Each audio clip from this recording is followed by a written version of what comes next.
Welcome back to Ranjani YouTube channel. Second P U C examination result ಬಂದಿದ್ದು ಆದಮೇಲೆ ತಮ್ಮ ಒಂದು ಮಾರ್ಕ್ಸು ಯಾರ್ಯಾರಿಗೆಲ್ಲ ಸ್ಯಾಟಿಸ್ಫ್ಯಾಕ್ಷನ್ ಇಲ್ಲ ಅವರೆಲ್ಲರೂ ಕೂಡ ರೀಎವ್ಯಾಲ್ಯೂಯೇಷನ್ಗೆ ಹಾಗೆ ರೀಟೋಟಲಿಂಗಿಗೆ ಅಪ್ಲೈ ಮಾಡಬೇಕು ಅಂತ ಇರ್ತೀರ. ಸೊ ನೀವು ರೀವ್ಯಾಲ್ಯೂಯೇಷನ್ಗೆ ಅಪ್ಲೈ ಮಾಡಬೇಕು ಅಂತಂದರೆ ಮೊದಲು ನೀವು ನಿಮ್ಮ ಒಂದು ಆನ್ಸರ್ ಶೀಟು ಫೋಟೋ ಕಾಪಿನ ತರಿಸ್ಬೇಕಾಗುತ್ತೆ. ಸೊ ಅದಕ್ಕೆ ಯಾವ ರೀತಿಯಾಗಿ ಅಪ್ಲೈ ಮಾಡಬೇಕು ಅನ್ನೋ ಒಂದು ಇನ್ಫಾರ್ಮೇಷನ್ ಈ ವಿಡಿಯೋದಲ್ಲಿ ನಾನು ತಿಳಿಸ್ಕೊಡ್ತೀನಿ. ಸ್ಕ್ರೀನ್ ರೆಕಾರ್ಡಿಂಗ್ ಮೂಲಕ ಪ್ರತಿಯೊಂದನ್ನು ಕೂಡ ನಿಮಗೆ ತೋರಿಸ್ಕೊಡ್ತೀನಿ. ನೀವು ಮೊಬೈಲಲ್ಲೇ ಅಪ್ಲೈ ಮಾಡ್ಬೋದು. ನಾಳೆನೇ ಲಾಸ್ಟ್ ಡೇಟ್ ಇರೋ ಅಂಥದ್ದು ಫೋಟೋ ಕಾಪಿನ ತರಿಸೋದಕ್ಕೆ. ಸೊ ಯಾರ್ಯಾರೆಲ್ಲ ಇನ್ನೂ ಅಪ್ಲೈ ಮಾಡಿಲ್ಲ ಬೇಗನೆ ಅಪ್ಲೈ ಮಾಡಿ. ಬನ್ನಿ ವಿಡಿಯೋನ ಸ್ಟಾರ್ಟ್ ಮಾಡೋಣ. ಅದಕ್ಕಿಂತ ಮುಂಚೆ ನಮ್ಮ ಚಾನಲ್ನ ಸಬ್ಸ್ಕ್ರೈಬ್ ಮಾಡಿಕೊಂಡು ವಿಡಿಯೋನ ನೋಡಿ. ಸೊ ನೀವು ಫೋಟೋ ಕಾಪಿ ಅಥವಾ ಸ್ಕ್ಯಾನಡ್ ಕಾಪಿಗೆ ಅಪ್ಲೈ ಮಾಡಬೇಕು ಅಂತಂದರೆ KSEAB ವೆಬ್ಸೈಟಿಗೆ ಹೋಗಬೇಕಾಗತ್ತೆ. ಗೂಗಲ್ಗೆ ಹೋಗ್ಬಿಟ್ಟು KSEAB ಅಂತ ಟೈಪ್ ಮಾಡ್ಕೊಳ್ಳಿ ಅಥವಾ KSEAB.karnataka.government.in ಅನ್ನೋ ಒಂದು ವೆಬ್ಸೈಟ್ ಇರುತ್ತೆ. ಅದನ್ನು ಓಪನ್ ಮಾಡ್ಕೊಳ್ಳಿ. ಇಲ್ಲಿ ಮೊದಲನೇ ವೆಬ್ಸೈಟೇ ಕಾಣಿಸ್ತಿದೆಯಲ್ಲ ಅದನ್ನು ಕ್ಲಿಕ್ ಮಾಡ್ಕೊಳ್ಳಿ. ಈ ರೀತಿ ಇಂಟರ್ಫೇಸ್ ಓಪನ್ ಆಗುತ್ತೆ. ಇಲ್ಲಿ 3 ಡಾಟೆಡ್ ಲೈನ್ ಕಾಣಿಸ್ತಿದೆಯಲ್ಲ ಅದ್ರ ಮೇಲ್ಗಡೆ ಕ್ಲಿಕ್ ಮಾಡ್ಕೊಳ್ಳಿ. ಕ್ಲಿಕ್ ಮಾಡ್ಕೊಂಡಿದ್ದಾದಮೇಲೆ ಇಲ್ಲಿ PUC ಸ್ಟೂಡೆಂಟ್ ಕಾರ್ನರ್ ಅಂತ ಇದೆಯಲ್ಲ ಅದ್ರ ಮೇಲ್ಗಡೆ ಕ್ಲಿಕ್ ಮಾಡ್ಕೊಳ್ಳಿ. ಈ ರೀತಿ ಇಂಟರ್ಫೇಸ್ ಓಪನ್ ಆಗುತ್ತೆ. ಮೇಲ್ಗಡೆ ಸ್ಕ್ರೋಲ್ ಮಾಡ್ತಾ ಹೋಗಿ ನಿಮಗೆ ಇಲ್ಲಿ ಒಂದು ಲಿಂಕ್ ಸಿಗುತ್ತೆ.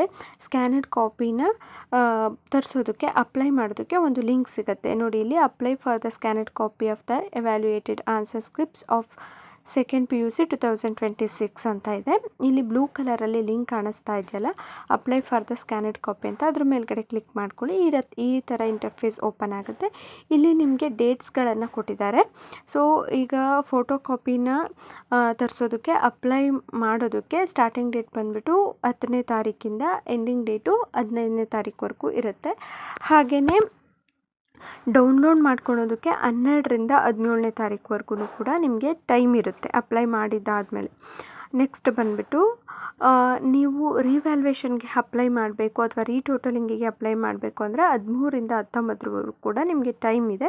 ಸೊ ಇವಾಗ ಫೋಟೋ ಕಾಪಿಗೆ ನೀವು ಅಪ್ಲೈ ಮಾಡಬೇಕು ಅಂತ ಅಂದರೆ ಇಲ್ಲಿ ಕೆಳಗಡೆ ಆನ್ಲೈನ್ ಅಪ್ಲಿಕೇಶನ್ ಅಂತ ಇದೆಯಲ್ಲ ಆನ್ಲೈನ್ ಅಪ್ಲಿಕೇಶನ್ ಮೇಲೆ ಕ್ಲಿಕ್ ಮಾಡ್ಕೊಳ್ಳಿ.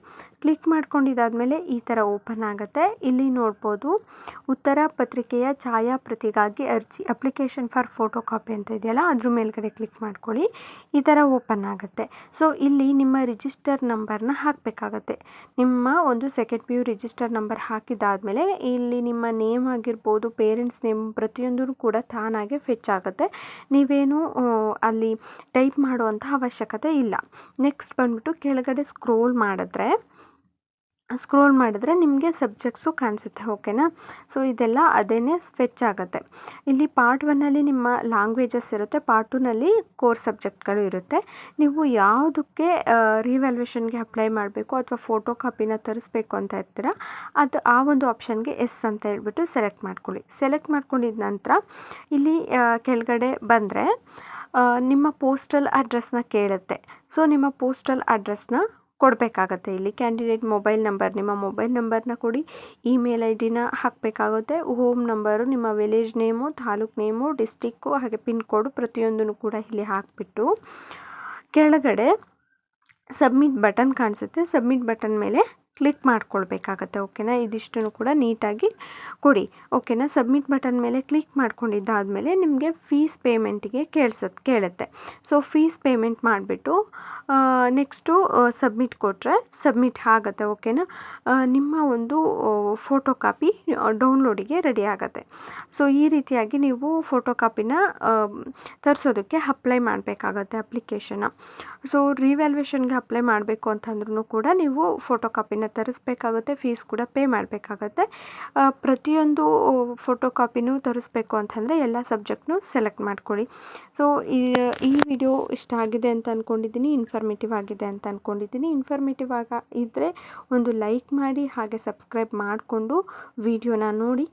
ಮತ್ತು ಇದೇ ಥರ ಸೆಕೆಂಡ್ PUC SSLC ರಿಲೇಟೆಡ್ ಅಪ್ಡೇಟ್ಗೋಸ್ಕರ ನಮ್ಮ ಚಾನಲ್ನ ಸಬ್ಸ್ಕ್ರೈಬ್ ಮಾಡ್ಕೊಳ್ಳಿ. ಇನ್ಫಾರ್ಮೇಟಿವ್ ವಿಡಿಯೋಸ್ ಅಷ್ಟೇ ನಮ್ಮ ಚಾನಲಲ್ಲಿ ಬರೋ ಅಂಥದ್ದು. Thank you.